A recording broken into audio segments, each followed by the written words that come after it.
Well, good evening, and thank you for joining me.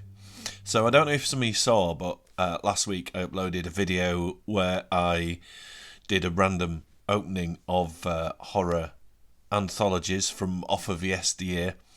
And one of the stories that caught my eye in one of the books was by Joan Aiken and called Gay as Cheese. Obviously it refers to the usage of the word gay to convey joy and conviviality. And after I'd finished recording the video, I spotted there was a story called Gay as Cheese, and I sat down and read it straight away, and it was really good. I really enjoyed it. And I thought it might be quite fitting to read it as this week's Sunday story.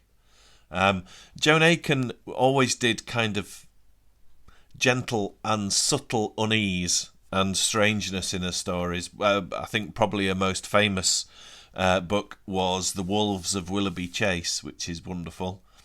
So, yeah, tonight's story is called Gay as Cheese by Joan Aiken. Mr. Paul, the barber, always wore white overalls. He must have had at least 6 for every day. He was snowy white and freshly starched as a marguerite, his blue eyes, red face and bulbous nose appearing incongruously over the top of the bib. His shop looked like, and was, a kitchen, roughly adapted to barbering, with a mirror, basin and some pictures of beautiful girls on the whitewashed walls. It was a long, narrow crack of a room, with the copper at one end and a tottering flight of steps at the other, leading down to the street. Customers waiting their turn mostly sat on the steps in the sun, risking piles and reading Men Only. Mr. Paul rented his upstairs room to an artist, and in the summertime, when the customers had been shaved or trimmed, they sometimes went on up the stairs and bought a view of the harbour, water or oil, or a nice still life. The artist had an unlimited supply of these, which he whipped out with the dexterity of a card sharper. Both men loved their professions. When the artist was not painting 14 by 10 inch squares for the trippers, he was engaged on huge complicated panels of mermaids, sharks, all mixed up with skulls, roses and cabbages, while Mr. Paul hung over the heads of his customers, as if he would have liked to gild them. "Ah, I'm gay as cheese this morning," he used to say, bustling into the kitchen with a long gnomish look at the first head of hair waiting to be shorn.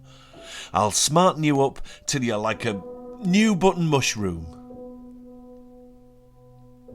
Now I'm bright as a pearl," he would exclaim, when the long rays of the early sun felt their way back to the copper with an underwater glimmer.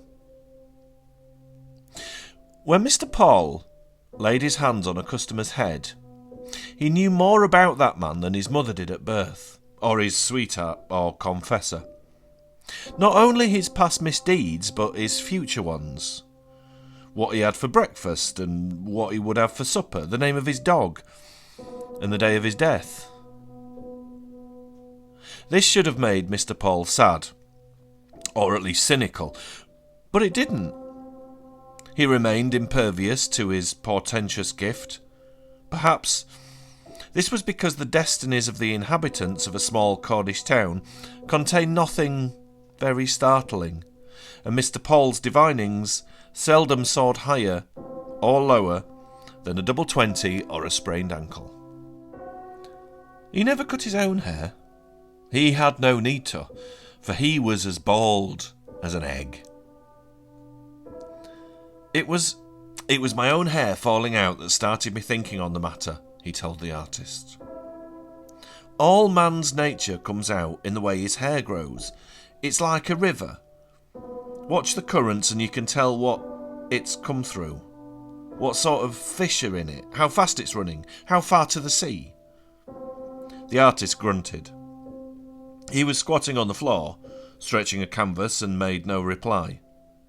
He was a taciturn man who despised the trippers for buying his pink and green views. Mr. Paul looked down at the top of his head and suddenly gave it an affectionate rumpling pat, as one might to a large woolly dog. "Ah, that's a nice head of hair. It's a shame you won't let me get at it." "What, and have you knowing when I'm going to eat my last bite of bacon?" "Not likely." "I wouldn't tell you, my handsome," said Mr. Paul, very shocked. "I'm not one to go measuring people for their coffins before they're ready to step in. I'm as close as a false tooth. There's Sam now, off his lorry, the old ruin. I could tell you a thing about him, but do I?" He stumped off down the stairs, letting out a snatch of a hymn in his powerful baritone. "And there's some say," he went on, as he sculpted with his shears around the driver's wicked grey head, "that you can grow a turnip from a carrot seed under the right moon. But who'd want to do that, I ask you?" "Shorter round the ears," grumbled Sam, scowling down into the enamel basin. When the night train from Paddington began to draw down the narrow valley towards the sea town, Brian and Fanny Dexter stood up stiffly from the seats where they'd slept and started moving their luggage about. Brian was surly and silent, only remarking that it was damned cold, and he hoped he could get a shave and a cup of coffee. Fanny glanced doubtfully at her reflection in the little greenish mirror. A white face and narrow eyes, brilliant from lack of sleep, glanced back at her. "It'll be fine later," she said hopefully. Brian pulled on a sweater without comment. He looked rough but expensive, like a suede shoe. His thick light hair was beginning to grey, but he hardly showed it. "Lady Ward and Penelope said they'll be getting to Pengelly this week," Brian observed. "We might walk along the cliff path later on and see if they've arrived yet. We could do with some exercise to warm us, and they'll be expecting us to call." I must do my shopping first, it's early closing, and there's all the food to lay in." Brian shot her an angry look, and she was reminded that although the ice of their marriage seemed at the moment to be bearing, nevertheless there were frightening depths beneath it, and it was best not to loiter on doubtful spots. It won't take long," she said hurriedly. "It was just an idea," Brian muttered, bundling up a camel hair overcoat. "Here we are, thank God." It was still only 9 in the morning. The town was grey and forbidding, tilted steeply down to a white sea. The fleet was out. The streets smelt of fish and emptiness. After they had a coffee, Brian announced he was going to get his shave. "Oh, I'll do my shopping and then come and meet you," suggested Fanny. "No, you bloody well won't, or you'll wander off for hours, and I'll have to walk over half the town looking for you," snapped Brian. "You could do with a haircut yourself. You look like a right Scotch terrier." "All right." She threaded away after him between the empty tables of the cafe and across the road to Mr. Paul's shop. Mr. Paul was carefully rearranging his tattered magazines. "Good morning, my handsome," he cautiously greeted Fanny's jeans and sweater and eaten crop, assessing her as a summer visitor. "Can you give me a shave and my wife a haircut, please?" cut in Brian briskly. Mr. Paul looked from one to the other of them. "I'll just put the kettle on for your shave, sir," he answered, moving leisurely to the inner room. "And then I'll trim the young lady if you'd like to take a seat in the meanwhile."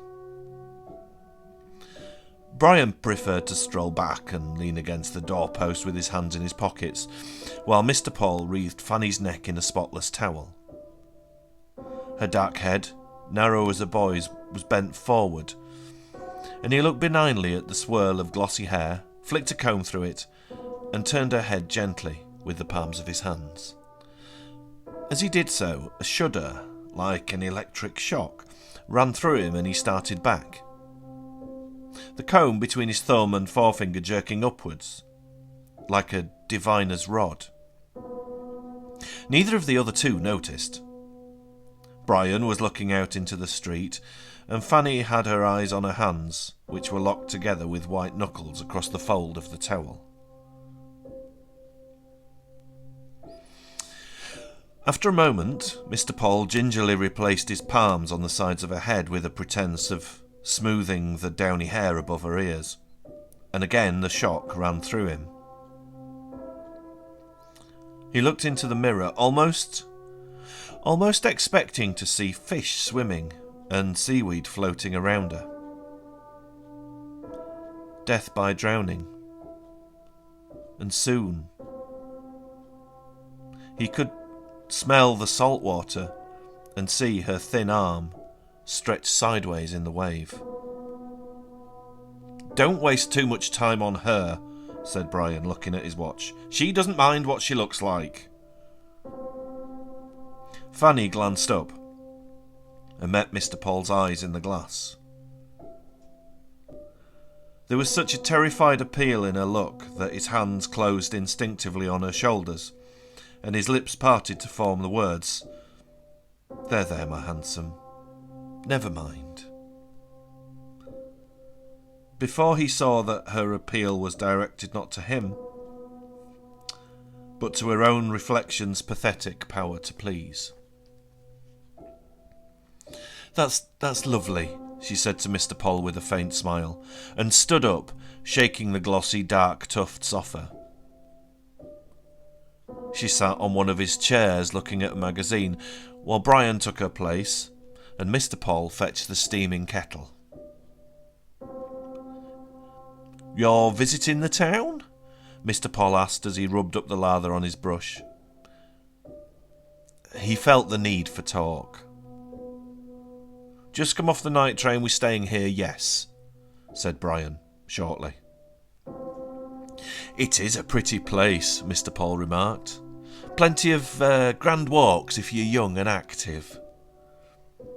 "We're going along to Pengelly by the cliff path this morning," said Brian. "Oh, but I thought you only said we might." Fanny began incautiously, then bit off her words. Brian shot her a look of such hatred that even Mr. Paul caught it and scuttled into the next room for another razor. "For Christ's sake, will you stop being so damn negative?" Brian muttered to her furiously. "But the groceries." "Oh, to hell with the groceries, we'll eat out.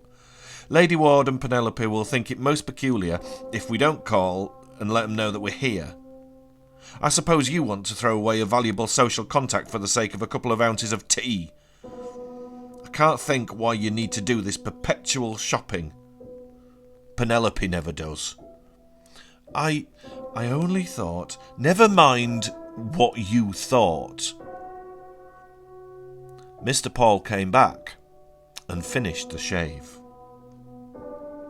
"That's a nice head of hair, sir," he said, running his hands over it professionally. "Do you want a trim at all?" "No thanks," replied Brian abruptly. "Chap in the Burlington Arcade always does it for me. Anything wrong?" Mr. Paul was staring at the ceiling above Brian's head in a puzzled way. No, sir, nothing at all. I thought for a moment I saw a bit of rope hanging down. But it must have been fancy." Nevertheless, Mr. Paul passed his hand once more above Brian's head, with the gesture of someone brushing away cobwebs. "Will that be all? Thank you, sir. Mind how you go on the path to Pengelly. It's always slippery after the rain, and we've had 1 or 2 falls of rock this summer. All this damp weather loosens them up." "We'll be all right, thanks," said Brian, who had been walking out of the door without listening to what Mr. Paul was saying. "Go on, Fanny." He swung up the street with Fanny almost running behind him. "Have they gone? "Damnation, I thought I could sell him a view of the cliffs," said the artist, coming in with a little canvas. "Hello, is something the matter?" For the barber was standing outside his door and staring in indecision and distress after the two figures, now just taking the turning up the cliff path. "No," he said at last, turning heavily back and picking up his broom. "No, I'm as gay as cheese." And he began sweeping up the feathery tufts of dark hair from his stone floor.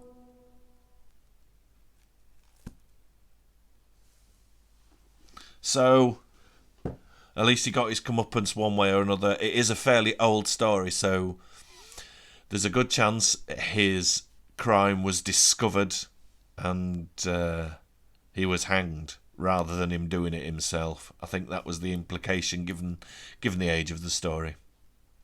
Well, I hope you're all well. I hope you've all enjoyed your Sunday dinners today. I know we have up at Redbeard Towers. Thank you for watching, and I will see you lovely folks in the next video.